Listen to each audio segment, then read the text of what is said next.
আসসালামু আলাইকুম প্রিয় দর্শক, অন্য মঞ্চের আলাপচারিতায় আপনাদের সকলকে আমন্ত্রণ জানাচ্ছি। এই কিছুক্ষণ আগে সরকারিভাবে অমিত শাহ ঘোষণা করলেন বঙ্গে বিজেপির প্রথম মুখ্যমন্ত্রী হচ্ছেন শুভেন্দু অধিকারী। এর আগে কখনো বিজেপি বঙ্গজয় করতে পারেনি, এই প্রথম বিজেপির বঙ্গজয় হলো এবং সঙ্গে সঙ্গে শুভেন্দু অধিকারী একটি ইতিহাস সৃষ্টি করলেন। এখন শুভেন্দু অধিকারীর নাম যখন উনি বলেন তখন উনি বলেন যে এখানে প্রস্তাব দেওয়া হয়েছিল যে শুভেন্দু অধিকারীর সঙ্গে আর কার নাম বিবেচনা করা যেতে পারে, কিন্তু দ্বিতীয় কোনো প্রস্তাব না আসায় তাকেই মুখ্যমন্ত্রী পদে নির্বাচিত করা হলো।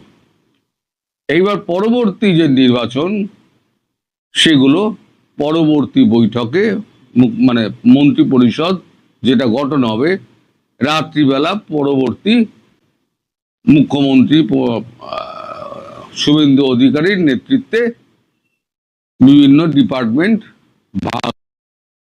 একজন আমার জ্ঞানী দর্শক লিখেছে, আমরা সবাই জানি কে কি মন্ত্রী হয়ে গেছে, শালা শুভেন্দু অধিকারী জানে না যে মুখ্যমন্ত্রী হচ্ছে কিনা। বাকি বাংলাদেশের পাবলিক জেনে গিয়েছে যে কে কোন দপ্তর পাবে, মুখ্যমন্ত্রী করে কি হবে, পরবর্তী প্রধানমন্ত্রী কে হবে বলুন তো মশাই, বলে দিন। যত সব আকারগুলো এসে এখানে এই চ্যানেলে জুটেছে, এই চ্যানেলগুলো কি করে ব্লক করা যায় এদেরকে, আমার যদি একটা ব্যবস্থা আপনারা বলে দিতে পারেন দর্শক, আমি এই গন্ডমূর্খগুলোকে আগে ব্লক করব। আমার এমন সাবস্ক্রাইবার দরকার নেই, গন্ডমূর্খের সাবস্ক্রাইবার আমার দরকার নেই। प्रस्ताव और समर्थन एक ही नाम के मिले, उसके बाद दूसरे नाम के लिए भी सबको समय दिया गया, पर्याप्त समय दिया गया, मगर कोई दूसरा नाम नहीं आया है। इसलिए केंद्रीय पर्यवेक्षक के रूप में मैं श्री शुभेंदु अधिकारी जी को पश्चिम बंगाल विधानमंडल दल के नेता के रूप में निर्वाचित घोषित करता हूं।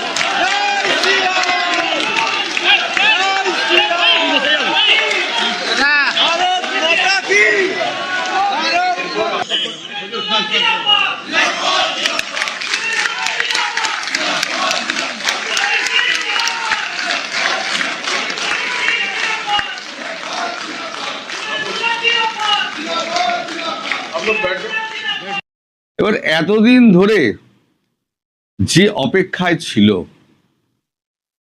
ভারতবর্ষ, যে বাংলা দখল না হওয়া পর্যন্ত এই যে একটা লম্বা স্ট্রেচ পড়ে রয়েছে, সেই লম্বা স্ট্রেচটায় যদি নিজের দখলে না আনা যায় তাহলে পরে এইখানে শান্তি ফিরবে না, অশান্তি রয়েই যাবে। যা ঢোকানোর তো মমতা বন্দ্যোপাধ্যায় ঢুকিয়ে দিয়েছেন, দেশের যা সর্বনাশ করার উনি করে দিয়েছেন। পরবর্তীকালে আমি বলবো কি কি সর্বনাশ উনি করেছেন। এখন আমি আপনাদের সামনে দুটো ম্যাপ উপস্থিত করছি এবং তার উপর নির্ভর করছে বাংলাদেশের ভাগ্য। আমি বলি না বাংলাদেশের ভাগ্য নির্ধারণ হবে এই আপনার এর ওপরে, কি বল আমাদের বাংলার নির্বাচনের উপরে। এই যে বাঁ দিকের ম্যাপটি দেখছেন লেফট সাইডে, এই ম্যাপটা হচ্ছে পশ্চিমবঙ্গের ম্যাপ এবং ডান দিকেরটা হচ্ছে বাংলাদেশের ম্যাপ।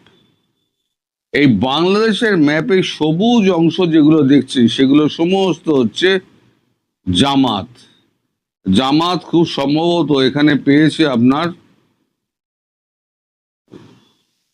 64টা আসন বোধহয়, খুব ছোট ছোট করে লেখা। আর আমাদের বাংলাদেশের যে সীমান্তবর্তী এলাকায়, এবার বাঁ দিকটা আপনার ডান দিকটাই বললাম, বাঁ দিকটা এবার দেখুন, গেরুয়া কালারটা হচ্ছে বিজেপি এবং সবুজ কালারটা হচ্ছে তৃণমূল কংগ্রেস, তাহলে একেবারে আপনার উত্তরবঙ্গ থেকে শুরু করে একেবারে দক্ষিণবঙ্গের একেবারে সুন্দরবন অঞ্চল পুরো ঘিরে ফেলে দিয়েছে একেবারে গেরুয়া শিবির। এবার দুটো ম্যাপকে যদি আপনি এক করে দেন, এবার এক করে দিলাম, এক করে দিলে এবার কি হচ্ছে দেখুন, গেরুয়া শিবির আর জামাত মুখোমুখি দাঁড়িয়ে গিয়েছে।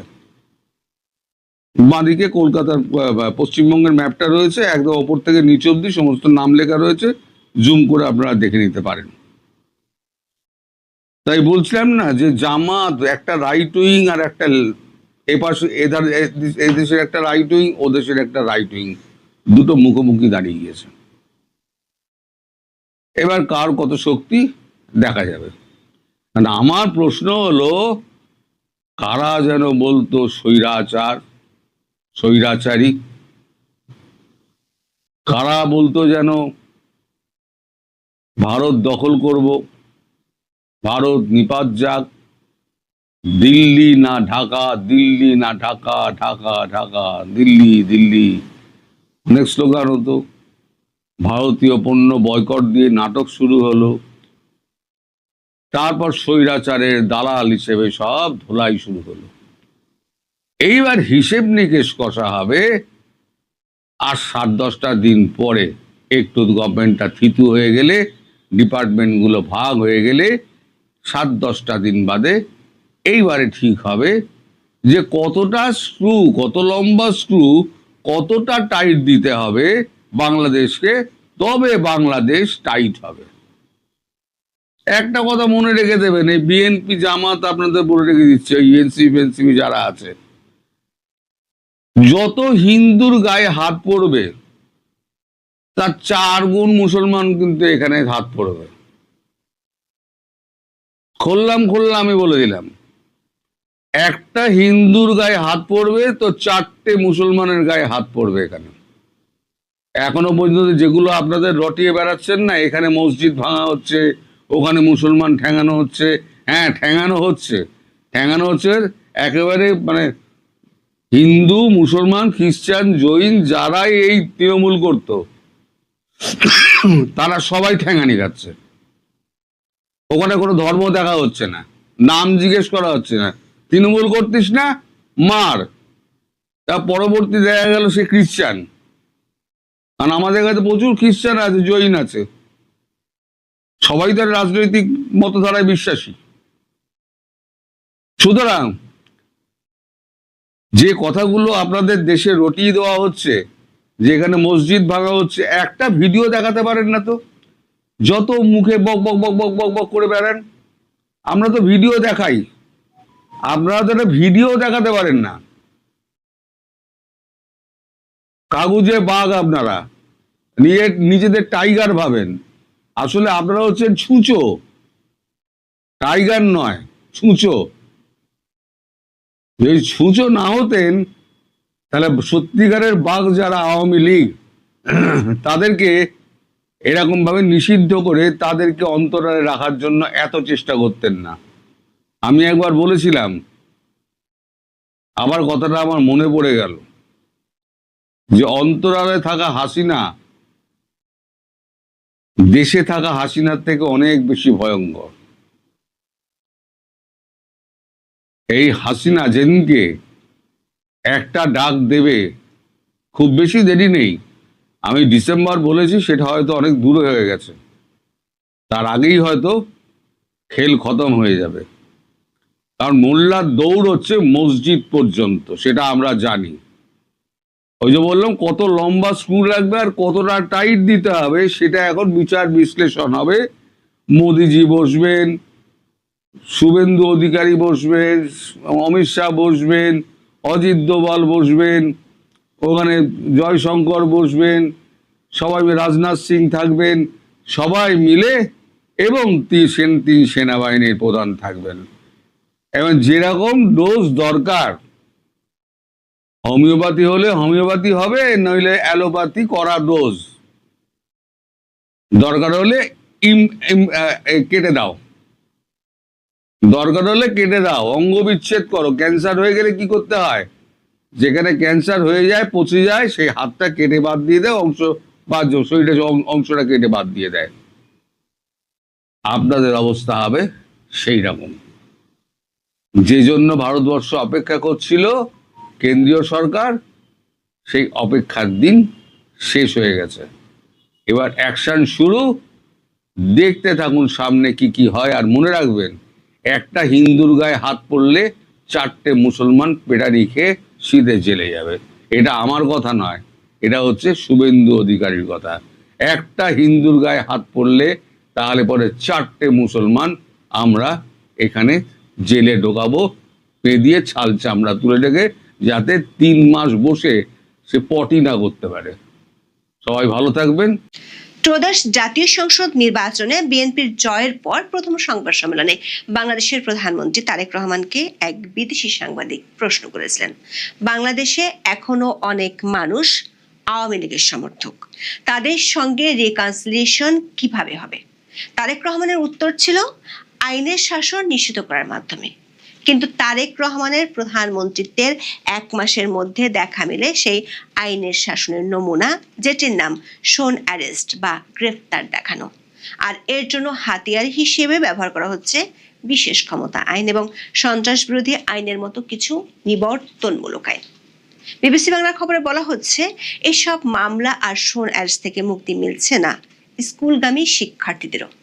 বিএনপি সরকার গত 3 মাসে এই শোন অ্যারেস্ট এখন বিরাট বাণিজ্যের রূপ নিয়েছে। বিশেষ করে জুলাই আন্দোলনে সারা দেশে সহিংসতার ঘটনায় করা মামলাগুলোয় ঢালাওভাবে আসামি করার অভিযোগ আছে। এসব মামলায় আদালত থেকে জামিন পাওয়ার পরও কারা মুক্তি মিলছে না অনেক আসামির। জামিনের পর কারামুক্তির আগেই দেখানো হচ্ছে অন্য কোনো মামলায় শোন অ্যারেস্ট। এমন ঘটনা অহরহই ঘটছে। কাগজে কলমে জামিন মানে মুক্তি নিশ্চিত হলেও বাস্তবে কারাগারের দরজা খুলতে লাগছে 5 স্তরের অদৃশ্য পুলিশ ক্লিয়ারেন্স। জামিন, কারামুক্তি ও শোন অ্যারেস্ট ঘিরে প্রতিটি ধাপই আছে অনিয়ম ও বাণিজ্যের অভিযোগ। আওয়ামী লীগ কিংবা এর অঙ্গ সংগঠনগুলোর বড় নেতাদের ক্ষেত্রে সরকারি সিদ্ধান্তে দেখানো হচ্ছে শোন অ্যারেস্ট, আর দলটির মাঝারি ও তৃণমূল নেতাদের জামিন হলে 5 স্তরে, টাকা না দিলে কপালে জুটছে নতুন মামলায় শোন অ্যারেস্টের ঝক্কি। বিস্তারিত জানতে চলুন যাওয়া যাক বিশ্লেষণে। গত মার্চে মাগুরা শহরের জামরুল তলায় জেলা আওয়ামী লীগের কার্যালয় উদ্বোধন ও দলীয় কর্মসূচিতে অংশ নেন মাগুরা জেলা মহিলা আওয়ামী লীগের সহসভাপতি ও সদর উপজেলা পরিষদের সাবেক মহিলা ভাইস চেয়ারম্যান কাজী সোনিয়া সুলতানা। ওই ঘটনার পরদিন স্বেচ্ছাসেবক দলের এক নেতার করা মামলায় তাকে গ্রেপ্তার করা হয়। বৃহস্পতিবার 7 মে হাইকোর্ট থেকে তিনি জামিন পান। জামিনের কাগজপত্র কারাগারে পৌঁছানোর পর শুক্রবার সকালে তাকে মুক্তি দেওয়া হয়। 8 মে সকালে কারাগার থেকে বের হওয়ার সঙ্গে সঙ্গে জেলগেট থেকে তাকে আবার গ্রেপ্তার করা হয়। মাগুরা সদর থানার ওসি আশিকুর রহমান সাংবাদিকদের বলেছেন, সোনিয়া সুলতানাকে একটি নাশকতার মামলায় গ্রেপ্তার করা হয়েছে। বিএনপি নেতাদের দায়ের করা মামলায় প্রায় 1 মাস ধরে জামালপুর জেলা কারাগারে ছিলেন স্থানীয় আওয়ামী লীগের 6 নেতা। আদালত থেকে জামিন পাওয়ার পর জামিনের আদেশের কপি কারাগারে পৌঁছালে তারা কারামুক্ত হন। 23 মে সন্ধ্যা 6টার দিকে জামালপুর জেলা কারাগার থেকে বের হলে কারাগারের প্রধান ফটক থেকে তাদের আবার গ্রেপ্তার করে জেলা গোয়েন্দা পুলিশ। অন্য মামলায় দেখানো হয় শোন অ্যারেস্ট।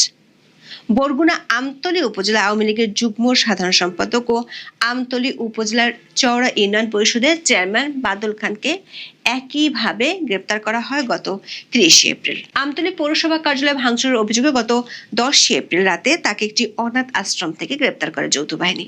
পরে তাকে কারাগারে পাঠানোর আদেশ দেন আদালত।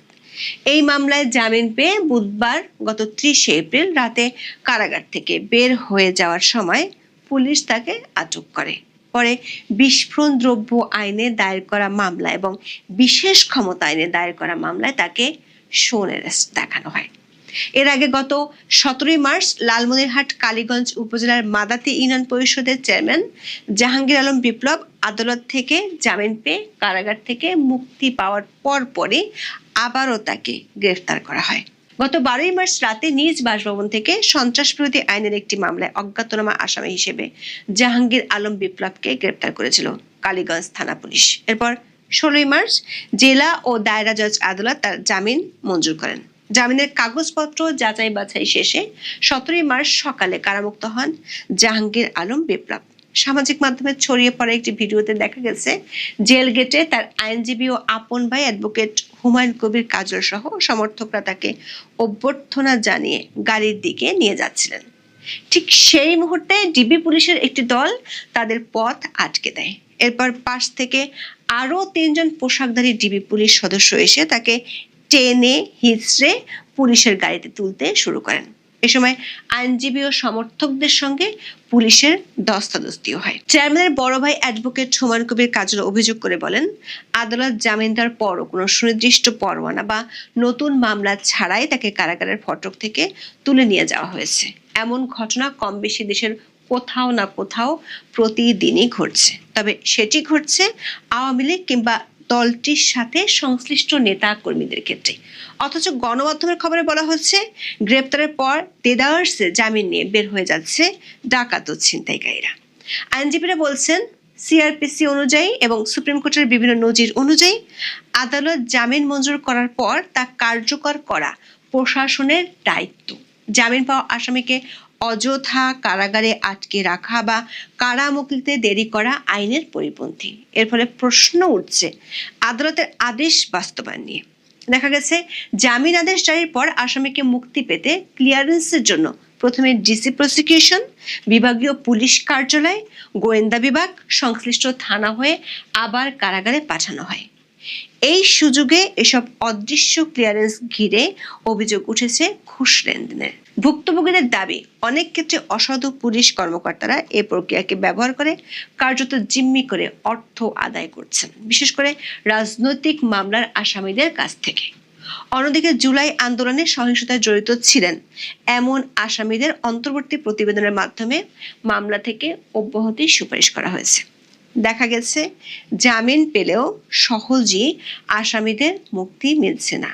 কারামুক্তির জন্য তৈরি হয়েছে পুলিশের 5 স্তরের ক্লিয়ারেন্স প্রক্রিয়া। প্রথমে আদালতের জামিন আদেশ মেট্রোপলিটন সিটিগুলোর ডিসি প্রসিকিউশন বা জেলা পুলিশ সুপার হয়ে কারাগারে পৌঁছায়। এরপর সেটি যায় বিভাগীয় পুলিশের কার্যালয়, সেখান থেকে যায় সংশ্লিষ্ট থানায়, সবশেষে আবার কারাগারে ফিরে আসে নিশ্চিতকরণের জন্য। এই দীর্ঘ প্রক্রিয়ার প্রতিটি স্তরে ঘুষ লেনদেনের অভিযোগ রয়েছে। ভুক্তভোগীদের অভিযোগ, এক একটি ধাপ পার হতে আলাদা করে ম্যানেজ করতে হয়, না হলে পরবর্তী সময় অন্য মামলায় সোনার দেখানো হয়, যার ফলে আসামি কারামুক্ত হতে পারেন না। এমনকি জিম্মি করে অর্থ আদায়ের অভিযোগ পাওয়া যাচ্ছে। কিছু অসাধু পুলিশ কর্মকর্তা ও দালাল চক্র এই ক্লিয়ারেন্স প্রক্রিয়াকে জিম্মি করে অর্থ আদায় করছে। বিশেষ করে রাজনৈতিক মামলার আসামিদের ক্ষেত্রে এই প্রবণতা বেশি। অভিযোগ রয়েছে পুলিশের এসব ক্লিয়ারেন্সের জন্য নির্দিষ্ট অঙ্কের টাকা দাবি করা হয়। আইনজীবীরা বলছেন, রাজনৈতিক মামলায় কাউকে আটক করার পর জামিন পেলেও সরাসরি কারামুক্তি পাওয়া খুব সহজ হয় না। থানাকে ম্যানেজ না করতে পারলে কেউ বের হতে পারে না। যদি সেটা না করা হয় তাহলে নতুন করে অন্য মামলায় গ্রেপ্তার দেখানো হয়। কখনো একই থানায় আবার কখনো পাশের থানায় মামলা দেওয়া হয় যাতে মুক্তি আটকে যায়। পুরো প্রক্রিয়া এমন ভাবে চলে, জামিন পাওয়ার পর আসামির স্বজনরা কারাগারে গেটে গিয়ে জানতে পারেন আরেকটি মামলায় তার শোন অ্যারেস্ট আছে। তখন আবার শুরু হয় নতুন দৌড়ঝাঁপ। এমন একটা ঘটনা ঘটেছে রাজধানীর শাহজাহানপুর থানার একটি বৈষম্য বিরোধী মামলায় গ্রেপ্তার হওয়া এক মাংস ব্যবসায়ীর ক্ষেত্রে। ওই মাংস ব্যবসায়ী আদালত থেকে জামিন পান, কিন্তু জামিন পেলেও তিনি কারাগার থেকে বের হতে পারেন না। স্বজনরা কারাগারে তার মুক্তির জন্য গেলে জানতে পারেন তাকে অন্য মামলায় গ্রেপ্তার দেখানোর আবেদন করা হয়েছে। এমন করে কয়েকটি মামলায় গ্রেপ্তার দেখানো হয় তাকে। পরবর্তী সময় তিনি উচ্চ আদালত থেকে জামিন নিয়ে সংশ্লিষ্ট থানাকে ম্যানেজ করে কারামুক্ত হন। এমন ঘটনা আদালতে অহরহই ঘটছে। অথচ ফৌজদারি কার্যবিধির 167 এর 1 নম্বর ধারা অনুযায়ী ইতিমধ্যে অন্য মামলায় আটক থাকা কোনো ব্যক্তিকে নতুন মামলায় গ্রেপ্তার দেখাতে হলে ম্যাজিস্ট্রেটকে অবশ্যই মামলার ডায়েরি পর্যালোচনা করে এবং শুনানির সুযোগ দিয়ে যৌক্তিক কারণে সন্তোষজনক মনে হলে তবেই অনুমোদন দিবেন। অন্তর্বর্তী সরকার এই বিধানটি যুক্ত করেছিল। এর উদ্দেশ্য ছিল শোন অ্যারেস্ট মামলাকে রাজনৈতিক হাতিয়ার হিসেবে ব্যবহারের পথ বন্ধ করা। অথচ ইন্টারিয়ামের আমলে এই ধারার ব্যত্যয় ঘটেছে বেশি, আর সেই ধারা অনুসরণ করছে বিএনপি সরকার। আইনজীবীরা বলছেন, হাতে গোনা কিছু ব্যতিক্রম ছাড়া জামিনের পর শোন অ্যারেস্ট মামলাগুলোর কোনো প্রামাণিক ভিত্তি দেখা যাচ্ছে না। এগুলো মূলত উচ্চ আদালত থেকে জামিন পাওয়ার পরও যেন কেউ মুক্তি না পায় সেই উদ্দেশ্যে ব্যবহার করা হয়। ফলে তাদের ইচ্ছা মতো ও বেআইনিভাবে আটকে রাখা সম্ভব হয়। এর ফলে জামিন কার্যত অর্থহীন হয়ে পড়ে। গত 11 মার্চ হাইকোর্ট সাবেক প্রধান বিচারপতি এবিএম খায়রুল হককে তার বিরুদ্ধে থাকা বিভিন্ন মামলায় চূড়ান্ত জামিন দেন, কিন্তু তারপরও তার মুক্তির প্রক্রিয়া থমকে যায়, কারণ পুলিশ জুলাই আন্দোলনের আরেকটি হত্যা মামলায় তাকে গ্রেপ্তার দেখানোর আবেদন করে। অথচ সেই মামলার মূল এফআইআরেও তার নাম ছিল না। বিষয়টি ছিল পুরোপুরি মন গড়া অভিযোগ। আইনজীবীরা মনে করেন পুলিশ এক্ষেত্রে কোনো সিদ্ধান্ত নেয়নি, বরং সাবেক এই প্রধান বিচারপতিকে গ্রেপ্তার দেখানোর সিদ্ধান্তটি রাজনৈতিক বা সরকারের শীর্ষ মহল থেকেই এসেছে। সবশেষ গত 28 এপ্রিল পৃথক 5 মামলায় সাবেক প্রধান বিচারপতি এবিএম খায়রুল হককে হাইকোর্টের দেওয়া জামিন বহাল রেখেছেন সুপ্রিম কোর্টের আপিল বিভাগ। তারপরও মুক্তি পাচ্ছেন না খায়রুল হক, কারণ এরই মধ্যে অধস্তন আদালতে আরো 2 মামলায় গ্রেপ্তার দেখানো হয়েছে তাকে। অথচ প্রধানমন্ত্রী তারেক রহমান থেকে শুরু করে স্বরাষ্ট্রমন্ত্রী সালাউদ্দিন আহমেদ, আইনমন্ত্রী আসাদুজ্জামান প্রায় বেআইনি আটকের বিরুদ্ধে আর আইনের শাসনের পক্ষে কথা বলেন, কিন্তু আইনের শাসনের ঠিক কোন ধারায় এমন শোন অ্যারেস্ট আছে তা জানেন না আইনজীবীরা।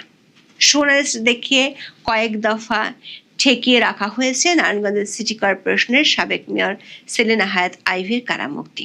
গত বছর 9 মে ভোরে নারায়ণগঞ্জ শহরের দেওভোগের নিজ বাসা থেকে আইভীকে গ্রেপ্তার করে পুলিশ।